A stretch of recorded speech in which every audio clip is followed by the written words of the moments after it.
Mm.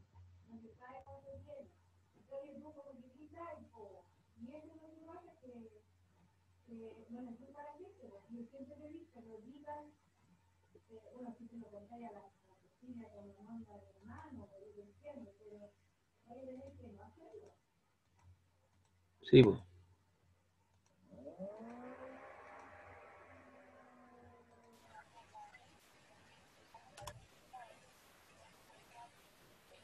Hola chiquillos, ¿cómo están? Hola, bien, ¿y usted? Aquí estamos con un poco de frío, hace frío, ¿no? Sí, Sí, es cierto. ¿Cómo pasaron sus fiestas? en familia, en la casa. Ah, qué bueno, con su choripán, su empanadito, ¿no? Sí, pues 18 sin empanadas, 18. Y su terremoto también, ¿o no? No,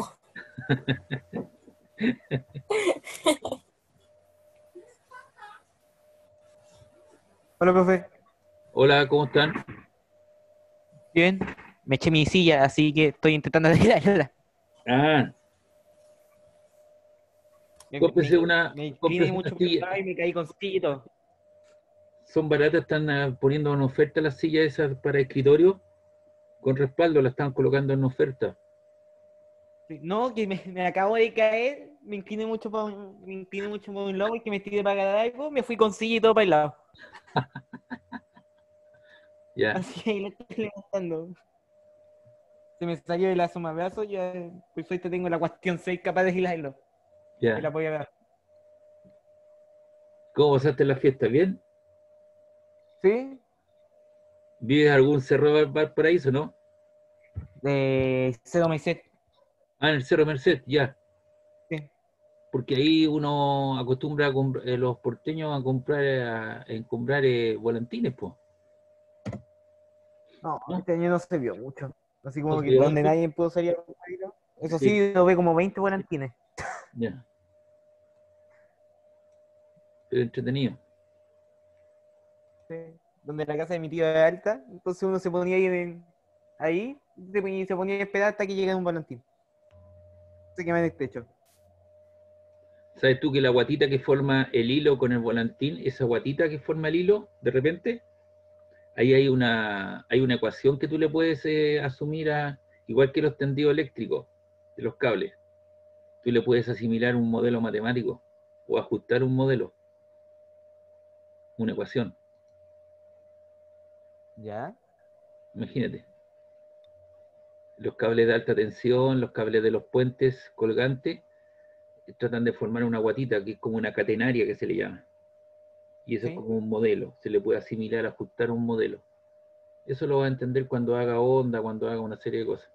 Pero es una estructura que uno le puede asimilar. Y cuando uno ve ecuaciones diferenciales, ahí les van a pasar ese tipo de cosas.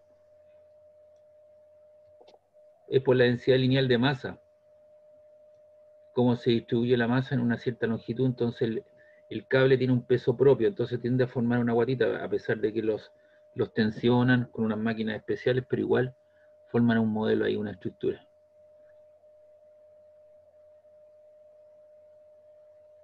Ya. Estábamos en la Tierra y su entorno, ¿no? Sí, ese estábamos viendo. Lo Ya, estábamos analizando la clase pasada y en eso quedamos. Exactamente en qué país te quedamos no se tendría que ver. ya. Vamos a ir a ver eso. Después vendría lo que es la Tierra y su estructura, y después viene la ley de gravitación universal, donde hay un modelo, y tú sabes que se está hablando harto de esto este último tiempo, porque se están descubriendo planetas, porque el hombre está llegando cada vez más lejos, y como está mandando sondas al espacio, entonces hay ciertas estructuras que siguen un cierto comportamiento errático, porque la mayoría de las órbitas son órbitas, ¿cierto? No circunferenciales, sino que tienen otro tipo de comportamiento errático. Por ejemplo, nuestros satélites o nuestros planetas giran en torno a un mismo plano, pero hay uno que escapa a esa norma. Tiene una órbita distinta. Ya, entonces vamos a bajar esto, vamos a ir a ver. Hoy día en la mañana acá estaba haciendo clase Y le estoy haciendo clase a una ex alumna, compañera de ustedes del colegio.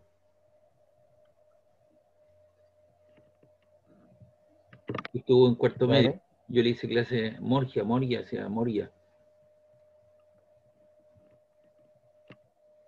O Moria, no sé cuánto se llama.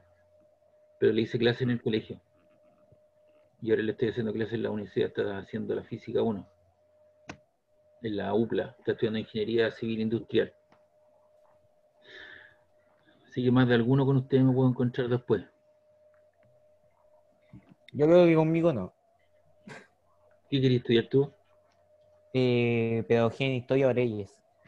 Ah, ya.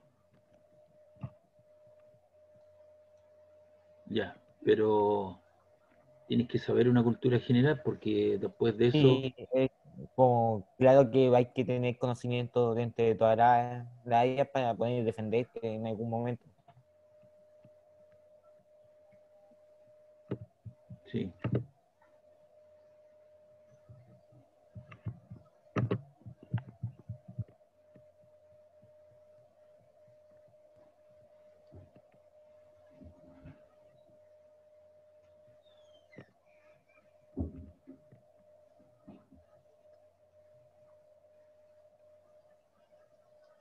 Esto es lo que estábamos viendo, no lo habíamos visto completo esto. Eso lo habíamos terminado de ver si estamos viendo Esto lo el habíamos visto, PDF, ¿no? ese último que... Lo Sí, habíamos visto completo, los límites sí, lo divergentes. habíamos alcanzado a terminar, o habíamos llegado como hasta la mitad. No me acuerdo. Ah, el epicentro, la onda LR, sí me acuerdo. Esto lo Sí, habíamos visto. luego vamos a la primera y onda segunda, si Sí, llegamos esto hasta lo ese habíamos punto. visto. Ya, vamos a ir a ver entonces el otro. Pero ¿Qué? antes, pero antes,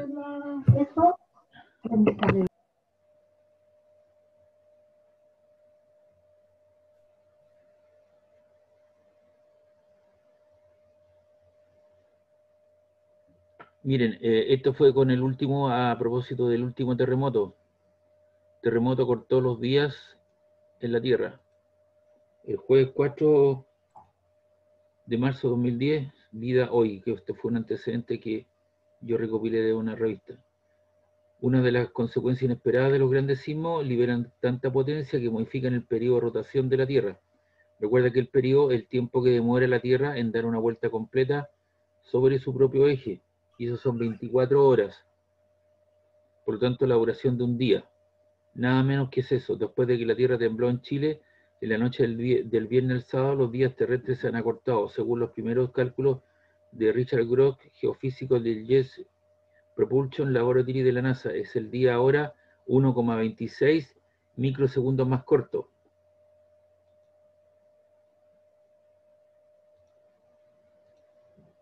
A ver, para que se pueda entender ahora, usted me dirá, a ver, déjame cerrar esto.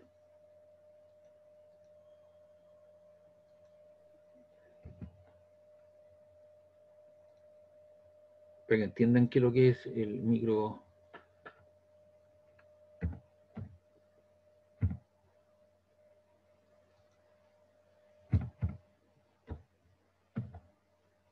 Uno coma 26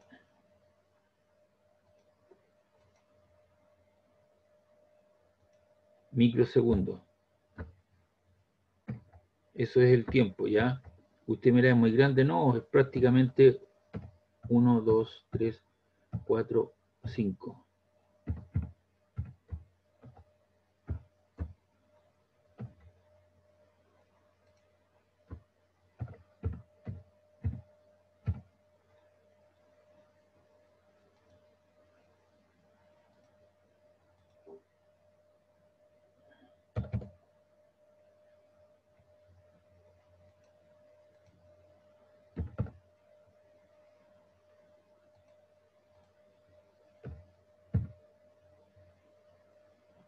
Ya, pues eso es lo que se acortó, según lo que dijo este caballero, ¿cierto? La investigación fue de 1,26 microsegundos más corto.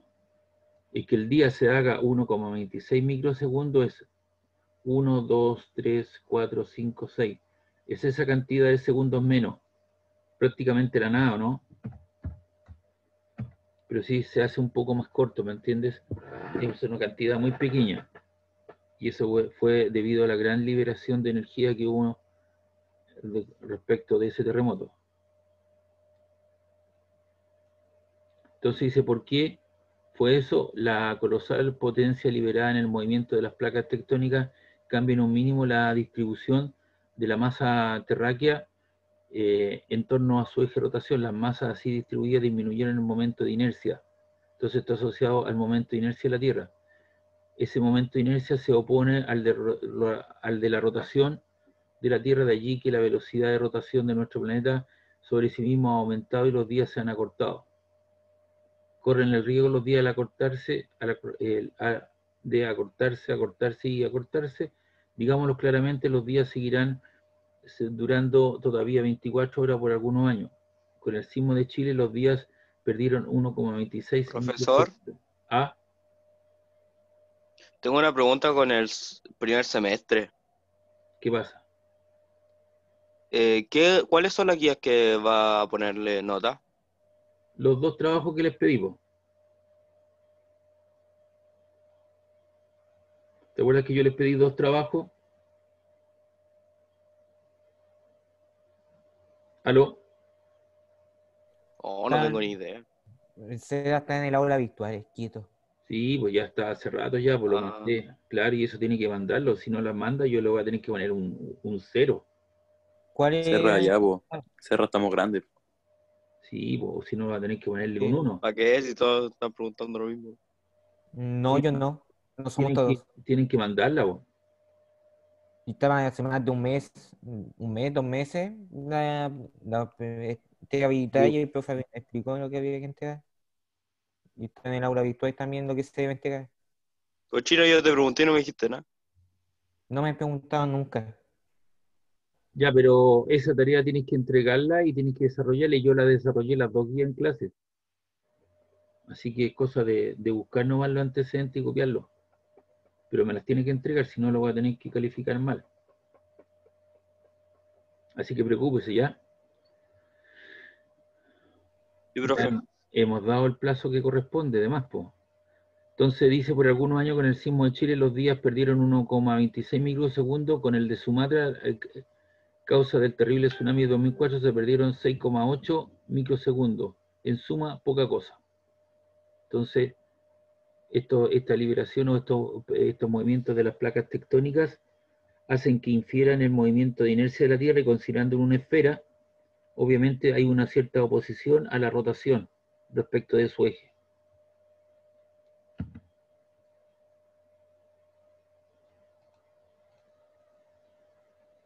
Benjamin von Chao y Christian Roth fueron los primeros que describieron precisamente en 1987 ese fenómeno. Tras el tsunami de 2004, publicaron artículos sobre el tema en la revista American Geophysical Union.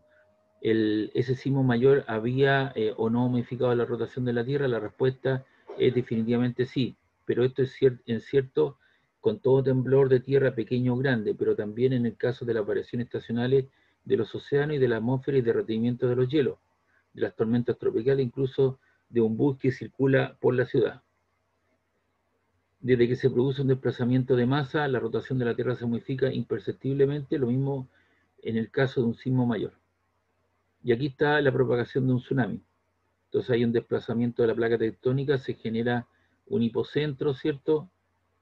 Y eso genera una onda circular, es uno a mucha profundidad, y eso genera, ¿cierto?, que el nivel del mar comienza a agitarse, y la velocidad a 5.500 metros de profundidad, la velocidad del tsunami sea de 835 kilómetros hora. O sea, casi 2 veces la velocidad del sonido. Cuando se viene acercando a la playa a 900 metros, disminuye a 340 kilómetros hora.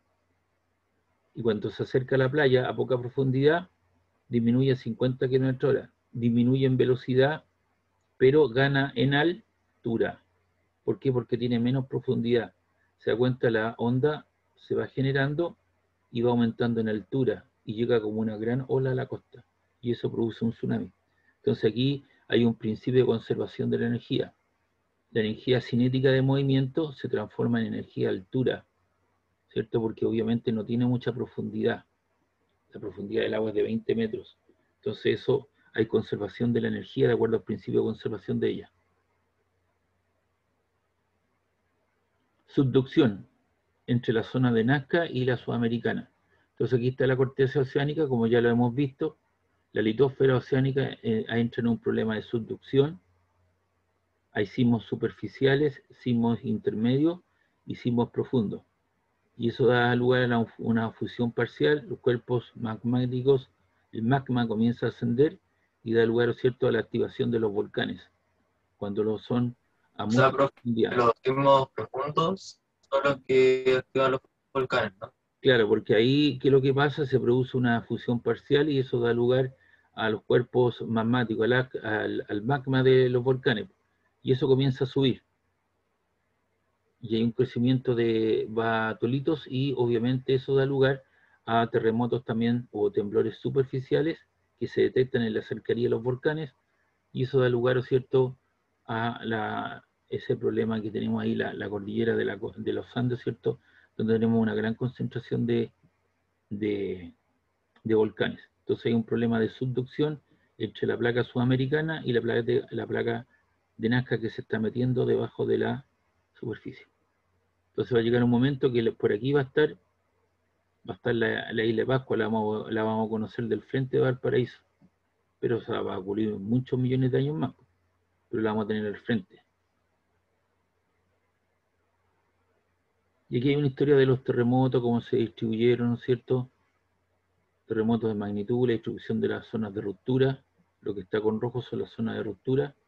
Se supone ahora que en la zona central y sur, ¿cierto?, debería haber una gran ruptura porque hay mucha acumulación de energía que no se ha dado, también en la zona norte.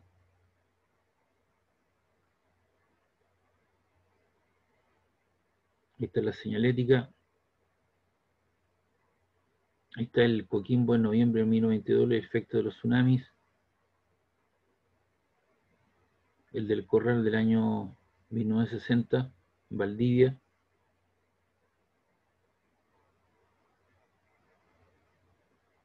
Que fue uno de los terremotos más grandes que se ha logrado medir por el hombre, por eso que se dice que es el más grande, porque hubo una medición.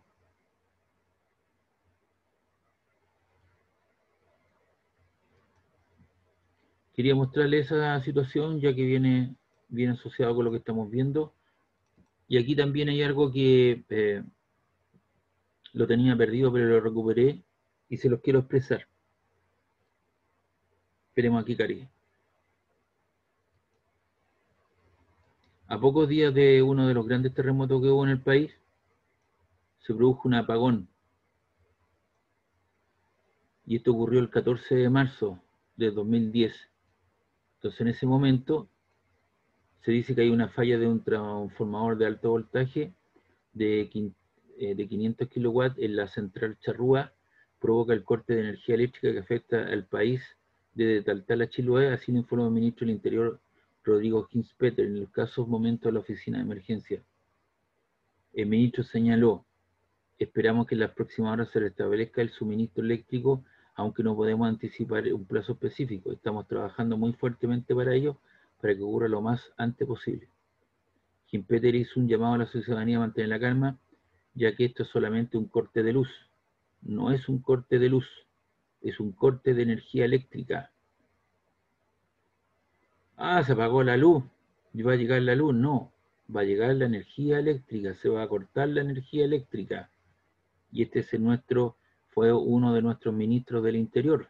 Y cuando es una autoridad pública, que es el segundo presidente, ¿cierto? Si fallece el presidente en ejercicio, asume, ¿cierto?, el ministro del Interior, que no tiene relación con un sismo de último momento, que manejan en sus casas y que conecten los equipos eléctricos, porque cuando la luz vuelve, no, cuando la energía eléctrica vuelve, a veces vuelve con una intensidad superior a los 220 watts. Mentira. Aquí hay varios errores conceptuales. El tipo confunde lo que es la intensidad de corriente con la potencia eléctrica y con el voltaje, lo que podría provocar daño, concluyó el ministro. Esta fue una noticia que se ocultó rápidamente en las redes sociales. Yo la rescaté de un diario virtual y se lo muestro siempre a mi alumno porque el tipo, ¿cierto?, habla cosas que no son ciertas. Entonces cuando yo hablo algo tengo que tener los fundamentos para saber de dónde se saca la historia, de dónde se obtienen las cosas y cómo se hace. Un abogado tiene que saberse el código civil, ¿cierto?, para establecer las leyes que se aplican, etcétera, etcétera, cuál puede aplicar, cuál no puede aplicar. Un ingeniero eléctrico tiene que saber conceptos de energía, potencia, voltaje, resistencia eléctrica. Entonces cada personaje habla sin saber desde la ignorancia, ¿me entiende? Entonces esto lo bajaron rápidamente porque las personas que leyeron esto, obviamente les produjo un problema a los asesores técnicos y lo bajaron, lo ocultaron, pero yo lo rescaté. Entonces aquí el tipo está superando y dice, se apagó la luz. No, se apagó la energía eléctrica, va a volver, se cortó la energía eléctrica, no la luz. ¿Está claro, no? Y eso lo dice un ministro del Interior. Entonces, ¿qué llega para Sí. esto? Porque el ministro del Interior debería informar como corresponde y no estar desinformando a la gente. Por eso yo siempre le digo a mi alumno, lea las noticias, léanlo en diferentes medios para que usted tenga una opinión frente a su grupo familiar, sus amigos. ¿Ya? No basta con repetir lo que dice un amigo, una persona. Si uno quiere ser doctor, quiere ser educado, ¿cierto? Está aprendiendo estas cosas, uno se tiene que asesorar. Todas estas cosas que yo le hablo a ustedes son parte de mi quehacer. Yo tengo que estar preparado. Tengo que leer las noticias en la mañana, en la noche, o tengo que estar leyendo preferentemente porque mis alumnos me preguntan cosas. Entonces yo tendría que hacerla fácil. No, yo no veo tele. No, yo no sé. No, no sé eso, no lo he visto, no sé. Pero uno debería ser un referente para sus alumnos en el ámbito que sea, ¿cierto? El profesor, el ingeniero, el médico, para sus pacientes, ¿cierto? Para su gente que representa, debería ser un referente, si uno lo quiere ser. Si no lo quiere ser, perfecto, pero aquí este tipo no lo está haciendo, no me merece el respeto que corresponde porque está desinformando a la gente. Confunde, ¿cierto?, el concepto de luz con la energía eléctrica y confunde la intensidad de corriente con el voltaje y la potencia. Entonces, ante esas cosas que no condicen, él debería tener unos asesores.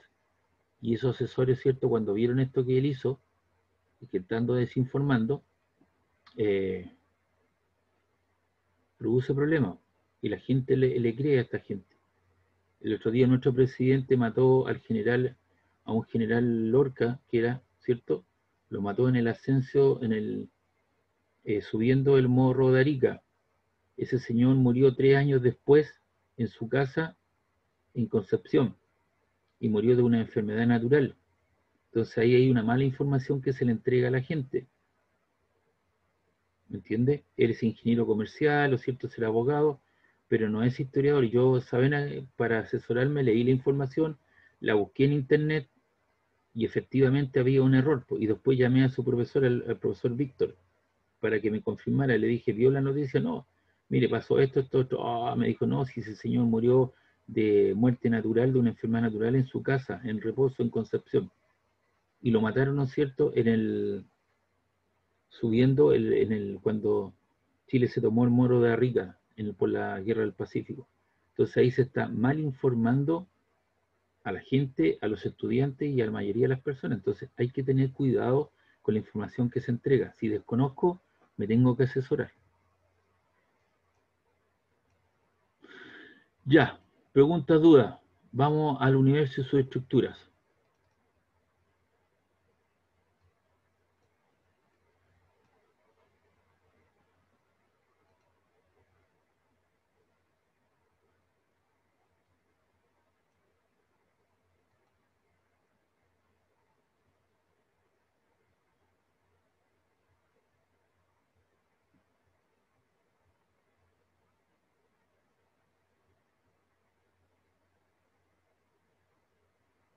Aquí aparece, ¿cierto?, el concepto de un nuevo planeta.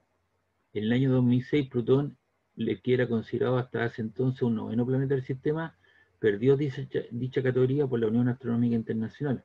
Propuso nuevas condiciones para considerar el cuerpo celeste como un planeta. Y de ese día, ¿cierto? Eso pasa a ser un satélite, ¿cierto? Un satélite en cuestión, así como la Luna lo es. Se piensa que dicho objeto se encontraría más allá de la órbita de Plutón y cuyo tamaño sería similar al del planeta Neptuno. Entonces ahí ya hay una nueva situación en la cual, ¿no es cierto?, se creía que Plutón era un planeta, pero dejó de ser esa propiedad y simplemente es un satélite, porque el avance tecnológico del hombre lo va permitiendo. Bueno, los tipos, ¿cómo logran llegar, ¿no es cierto?, a esta información? A través de telescopios gigantes como es el de Magallanes y otros más que se están instalando o que se han instalado ya en la zona norte, donde Chile ha firmado sus convenios y sus tratados con otros países para que la comunidad europea, Estados Unidos, ¿cierto?, instalen por las condiciones especiales de ambiente, 300 de los 365 días son como 362, 363 días que están totalmente despejados, lo cual posibilita, ¿cierto?, que la gente haga sus investigaciones casi la mayor parte del tiempo y además con un clima especial que hace que no se distorsione, hay una temperatura promedio y la información llega clara y nítida. Entonces en este momento Chile está siendo el centro de investigación, ¿no es cierto?, de muchas cosas y por eso se han averiguado o se han hecho investigaciones desde acá y de otros lados y se toma como referencia a Chile porque de aquí se están haciendo las mediciones a través de estos telescopios. ¿Saben ustedes que un espejo de esto, un espejo que está acá, ¿saben cuánto demora en construirse un espejo de un telescopio? Más o menos, tira un número. ¿Cuánto demoraría más o menos un espejo de 1,8,4 diámetros, de unos 10 diámetros? ¿Cuánto demora? Aló. ¿Cómo era la pregunta? Esto está constituido, ¿cierto? Por ejemplo, este telescopio está constituido por 1, por No 2, sé. 3, 4, 5, 6, 7 espejos. Y cada espejo tiene una forma, ¿cierto? Una cierta curvatura específica para poder cubrir, ¿cierto? Y cada uno de ellos hace su aporte.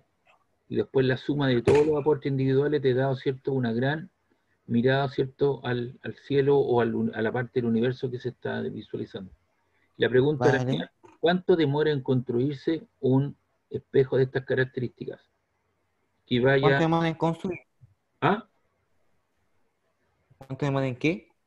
¿cuánto demora en construirse uno de estos espejos?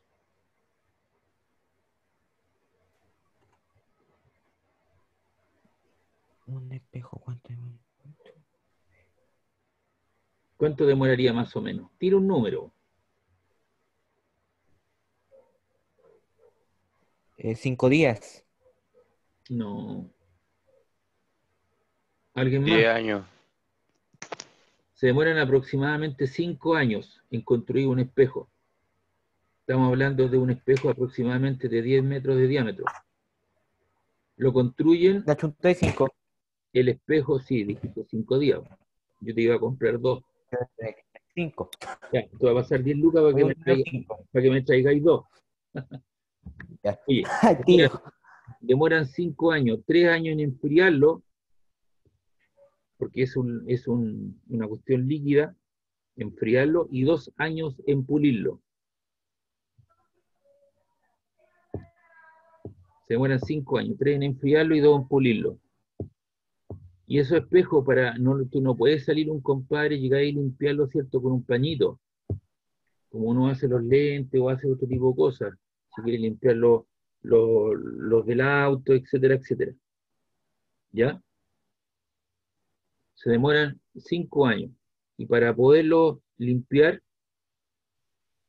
eso lo sacan, le hacen mantención al telescopio y los colocan en una cámara de alta presión y con vapores, y se limpian con vapores. Tampoco se le puede lanzar agua, con unos vapores especiales se limpian en una cámara especial.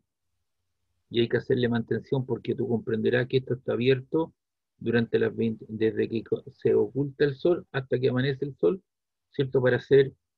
Eh, para hacer la investigación. Por lo tanto, ¿cierto? Ahí lo que sucede es que se tiene que hacer de esa manera. Yo he tenido la oportunidad de llevar gente, alumnos míos, y he llevado gente al observatorio de La Silla y al Tololo. En La Silla me gané un proyecto Explora con un profesor de la Valparaíso y llevamos un grupo de gente de tercero y cuarto medio, de otro colegio. Preparamos, ¿cierto? Ahí un proyecto Explora. Y yo como estudiante fui al otro telescopio.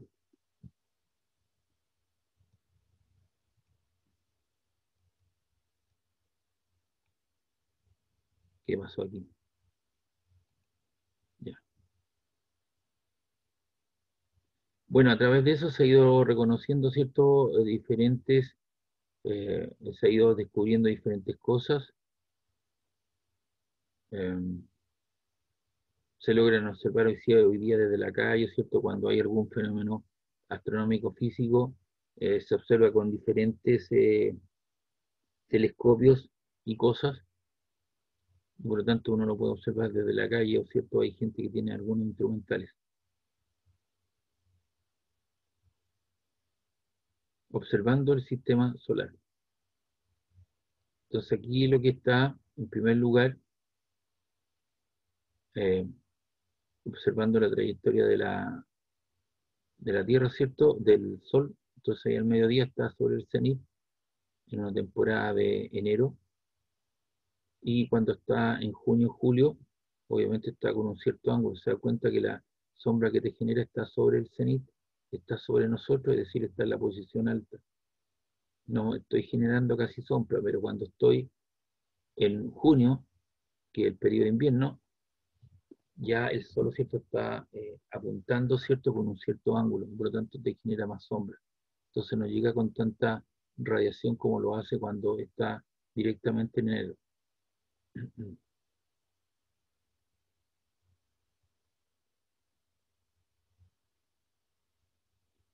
La observación de los cuerpos que forman parte del sistema solar.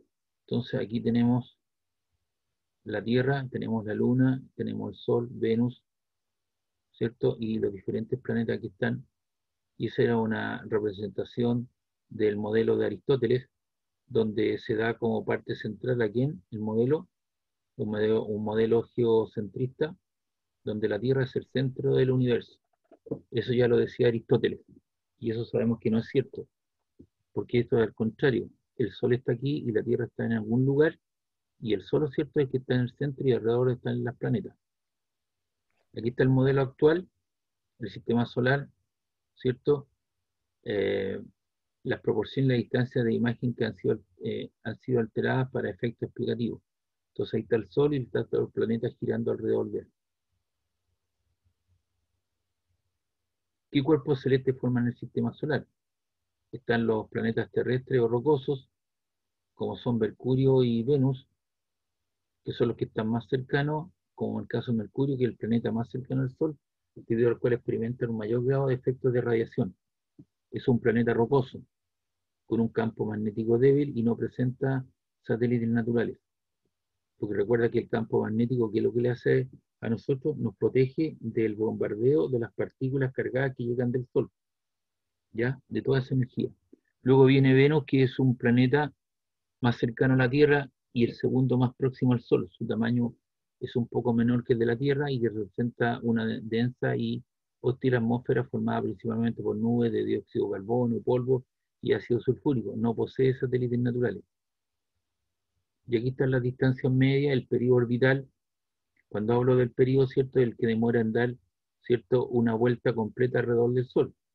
En el caso de Mercurio se demora 88 días, en el caso orbital de Venus lo hace con 224 días. Nosotros lo hacemos y en dar una vuelta completa se demora 25 días, 59 días.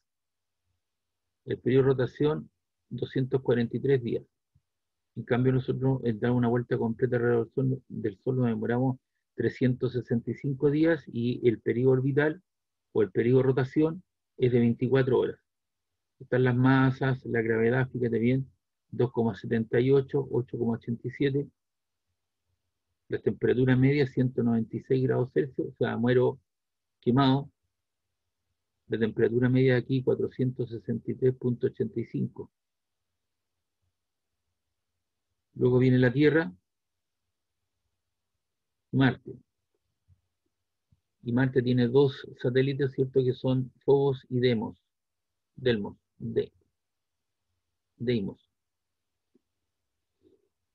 Aquí está la conformación, 365 días, la distancia Tierra, ¿cierto? 24 horas, este demora 25 días, un día manda una vuelta, pero el periodo orbital se demora 687 días y nosotros 365, casi 300 días menos. La aceleración de gravedad 9,78, nosotros usamos G igual 10, ellos 3,71 en Marte. Luego vienen los gigantes gaseosos o planetas jovianos. Entonces aquí están los 4 planetas rocosos, donde está Neptuno, dijimos Mercurio, ¿cuánto era?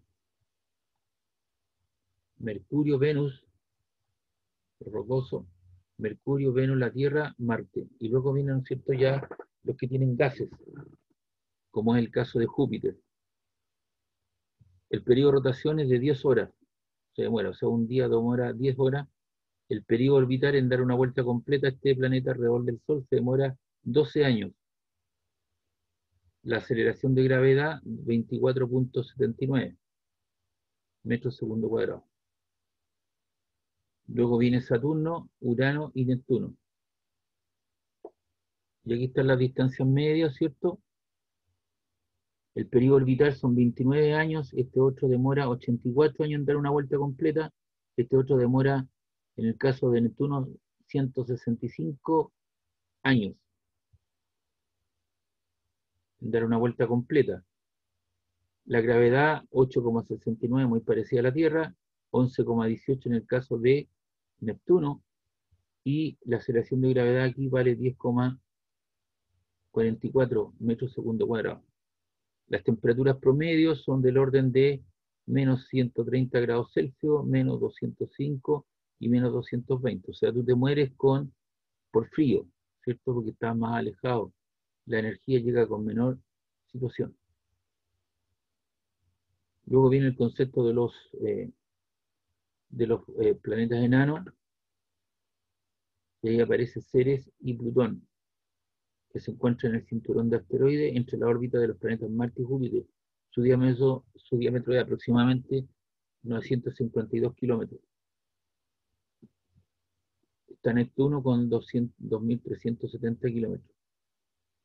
Y luego se encuentra en el cinturón de Kuiper con un diámetro de 2.320 Eires, Makemake, también el cinturón de Kuiper con 1.300 kilómetros, y Haumea, ¿cierto?, que es un planeta enano situado en el cinturón de Júpiter.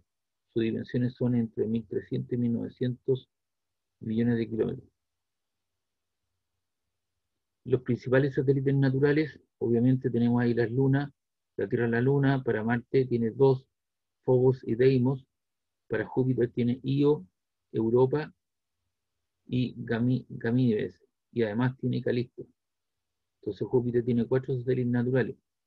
Saturno tiene a Mimas, Encelado, Teris, Diones, Rea, Titán y Hiperión, Jápeto y Febe. Urano tiene a Miranda, Ariel, Umbriel, Titania, Oberon. Y para Neptuno tiene Proteo, Tritón, Nereida y la Tierra.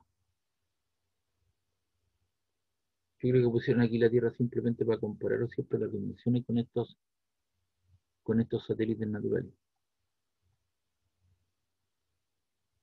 No sé si hay alguna consulta, alguna duda. Estamos definiendo, ¿cierto?, los planetas. Tenemos planetas rocosos, tenemos planetas gaseosos, tenemos las temperaturas extremas, las distancias promedio, cuáles son las temperaturas extremas, los valores de la aceleración de gravedad, y luego viene la conformación, ¿no es cierto?, de las lunas. Y aquí están los asteroides y los cometas. Los asteroides son fragmentos de roca y metal